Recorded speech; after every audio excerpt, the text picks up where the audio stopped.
जी हमेशा अपनी सुर्खियों में बने रहे हैं अपनी बातों को पुख्ता तरीके से रखने के लिए। आज अभी 2-3 दिन पहले की ही बात करें, जो सरकार की अस्थिरता झारखंड में बनी हुई थी और अब जो खास जो बयान आया है उसके बारे में हम सीधे तौर पे जुड़ते हैं। लेबिंदा, बहुत बहुत स्वागत है हमारे कोशंग में। स्वागत। दादा, अभी जो अस्थिरता की सरकार बन रही थी झारखंड में कि सरकार गिर जाएगी और फुल सपोर्ट होने के बावजूद जो इस तरह की जो बातें आ रही थी, वो क्या मुद्दा था, क्यों आ रही थी? देखिए, अभी तो माननीय हमारे मुख्यमंत्री चंपई सोरेन जी ने अभी शपथ लिया है, कल फ्लोर टेस्ट होना है, इसके बाद में देखा जाएगा। बट हमारे जो माननीय पूर्व मुख्यमंत्री हेमंत सोरेन जी थे, उनके पास भी हमारा सदन के अंदर भी सदन के बाहर भी मेरा कुछ डिमांड था कि यहाँ पर स्थानीय नीति अभी तक नहीं बना, जबकि सारे स्टेट में स्थानीय नीति अलग अलग सबका है। तो यहाँ पर स्थानीय नीति क्यों नहीं बनेगा? किसको आप डिफाइन कर रहे हैं कि कौन है यहाँ का स्थानीय? तो स्थानीय नीति के बारे में भी मैं सदन में बराबर बोला है कि स्थानीय नीति बनाओ। स्थानीय नीति आज तक नहीं बना, नियोजन नीति भी नहीं बना। इसके बाद यहाँ जो एसपीटी एक्ट है और सीएनटी एक्ट है, ये बनाया हुआ कानून है और अंग्रेज़ों के साथ में लड़ाई लड़ने के बाद यहाँ के लोगों ने खून बहाया, फांसी के तख्ते पर लपटे और आज वहाँ सीएनटी एक्ट बना और एसपीटी एक्ट बना और इसमें यहाँ का ज़मीन ट्रांसफरेबल भी नहीं है और यहाँ सेलेबल भी नहीं है।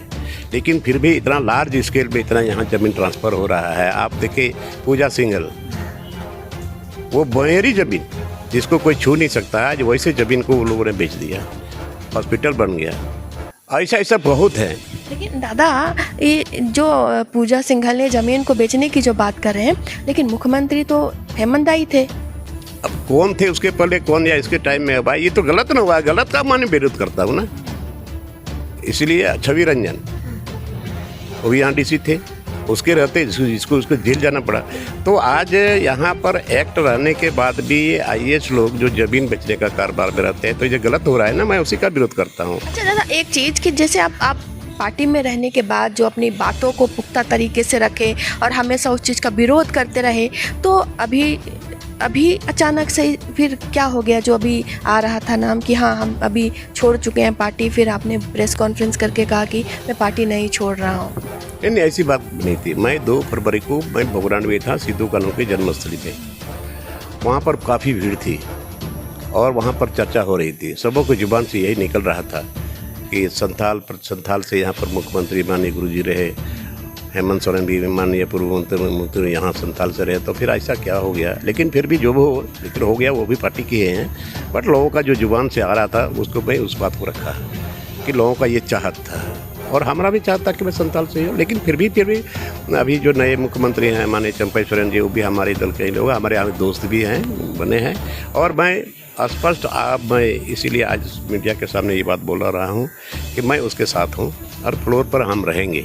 बट मेरा जो डिमांड है स्थानीय नीति, नियोजन नीति, एसपीटी एक्ट, सीएनटी एक्ट और पी पेशा एक्ट, और यहाँ पी पेशा एक्ट लागू नहीं हुआ जो शेड्यूल एरिया में, शेड्यूल एरिया को बचाने के लिए यहाँ एक मैंने पी पेशा एक्ट सेंट्रल एक्ट है और उसको यहाँ पर धरातल पर नहीं उतारा गया। इसके लिए हमने कहा कि और ये शराबबंदी यहाँ सरकार उसको बंद करे और पी पेशा एक्ट को लागू करे और ग्राम सभा को महत्व मिले। पी पेशा एक्ट लागू होगा तो ग्राम सभा स्वतः जो बोलेगा वही होगा। तो ग्राम सभा कहीं भी हो रहा है, बिना ग्राम सभा का यहाँ पर कोई भी खान हो, खदान हो, जो भी हो, डैम हो और वगैरह वगैरह हो, हवाई अड्डा हो, कुछ भी हो यहाँ हो रहा है, बिना ग्राम सभा का हो रहा है। तो ग्राम सभा को आप तरजीह नहीं दे रहे हो, जबकि वहाँ पर पीपीएस एक्ट लागू होने से ये सारा चीज़ हो जाता है, टाइटली हो जाता है। तो यही सब डिमांड है मेरा। और आज तक यहाँ वैकेंसी नहीं हुआ, स्थानीय नीति नहीं बना, तो यही सब डिमांड है। 1932 का खतियान तो लागू कर दिए थे, लेकिन राजभवन में जाके वो फिर से अटक गया। तो आपको लगता है कि ये राजभवन से सारा कुछ खेला? राजभवन से तो फिर वापस भेजा गया था कि इसमें कुछ संशोधन हो, तो संशोधन हुआ, एजिटेड फिर भेजा गया और वो भी 9 शेड्यूल में इसको भेजा गया। तो ऐसे पंडा पड़ा हुआ है। तो इसलिए हमारा कहना है इस नई सरकार में हमको उम्मीद है, भरोसा है और ये डिमांड हमने रखा है। अगर इसको पूरा करोगे तो हम ठीक है, नहीं होगा तो मेरा आंदोलन मेरा जारी रहेगा। दादा, एक सवाल है कि जैसे चंपई सोरेन जी की जब जो सरकार बन रही है, नई सरकार, तो जो भ्रष्ट जो प्रशासन के कुछ अधिकारी रहे हैं, तो क्या उस पर कार्रवाई होगी या उन्हीं के रास्ते पे जो पूर्व मुख्यमंत्री रहे हैं हेमंत दा, उन्हीं के रास्ते पे चलेंगे या इनका नया कुछ देखने को मिलेगा? उन्हीं के रास्ते पर चलेंगे, वही सलाहकार लोग रहेंगे तो फिर वही दुर्गति होगा। इसलिए मेरा कहना है कि ऐसे लोगों से दूर रहा जाए, ऐसे लोगों से दूर रहा जाए, कहीं आपको भी कहीं ना ये रास्ता पे जाना पड़े। और यहाँ के लोग बेईमान नहीं होते, यहाँ के लोग शरीफ हैं, ईमानदार हैं, तो यहाँ पर इन लोगों का छवि कैसे बना हुआ रहे। और ख़ास करके अभी नए मुख्यमंत्री से मेरा पूरा विश्वास और आग्रह भी है, वैसे लोगों से दूर रहे ताकि आप सरकार बढ़िया से चला सके और आपको कोई गुमराह न कर सके। दादा, एक सवाल कि जो आंदोलनकारी थे, ठीक है ना, तो आंदोलनकारियों को चिन्हित करके जो उनको मान सम्मान जो मिलना चाहिए, चूँकि आदिवासी सरकार में आदिवासी मुख्यमंत्री होने के बावजूद आदिवासियों को ही उनका हक नहीं मिल रहा है, तो ऐसे में उन लोगों के लिए कब इस चीज़ के बारे में सोचा जाएगा? उनको मान सम्मान और हक कब तक मिलेगा उनको? यही तो लड़ाई है मेरा। आज जितने लोग, बहुत लोग तो शहीद हो गए, बहुत लोग तो नहीं हैं अभी, जिन्होंने बहुत जोरदार तरीके से अपने आप को झारखंड आंदोलन में वो लोग भाग लिए थे और बजाबता माननीय गुरु जी के नेतृत्व में ये लड़ाई लड़ी गई, राज्य अलग हुआ भी। लेकिन अभी भी अफसोस लगता है कि यहाँ पर सही आंदोलनकारी को अभी तक चिन्हित नहीं किया गया। और मैं तो यहाँ तक हूँ कि ये तो एक दुकानदारी हो गया है, पैसा लेकर के अभी लोग किसी का नाम आ रहा है, तो ये बहुत तकलीफ है, दिक्कत है। जी, हर चीज़ में बहुत गड़बड़ी हुई है।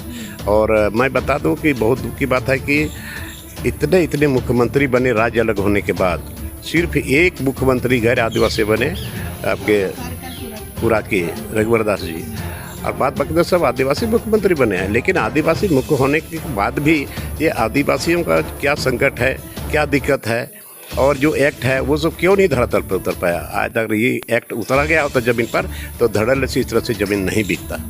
तो क्या आप इस चीज़ को मानते हैं कि जो गैर आदिवासी जो मुख्यमंत्री बने थे रघुवर दास, वो अपने कार्यकाल को पूरा किए, अपने कामों को भी उन्होंने दिखाया, तो उस चीज़ से आप प्रेरित होते हैं?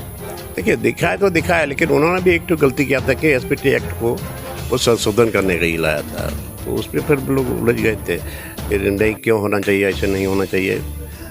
तो वैसा नहीं होना चाहिए, है ना, कि काम करे, बढ़िया से काम करे। और जो मेरा जो डिमांड है, मेरा अपना पर्सनल कुछ नहीं है, ये यहाँ झारखंडियों के आदिवासी मूलवासियों का ये डिमांड है, उस बात को मैं बोल रहा हूँ। अगर ये पूरा करता तो इसको तो हम जिंदगी भर साथ देते रहेंगे, नहीं होगा तो मेरा आंदोलन जारी रहेगा। Thank you. एक मेरा लास्ट सवाल है कि आपकी जो चंपई सोरेन जी का जो सरकार बन रहा है वो अपना कार्यकाल पूरा करेंगे, अगर आपकी बात को नहीं मानते हैं तो फिर आपका क्या फैसला रहेगा? मेरा आंदोलन जारी रहेगा, अपनी ही सरकार में हम आंदोलन करेंगे।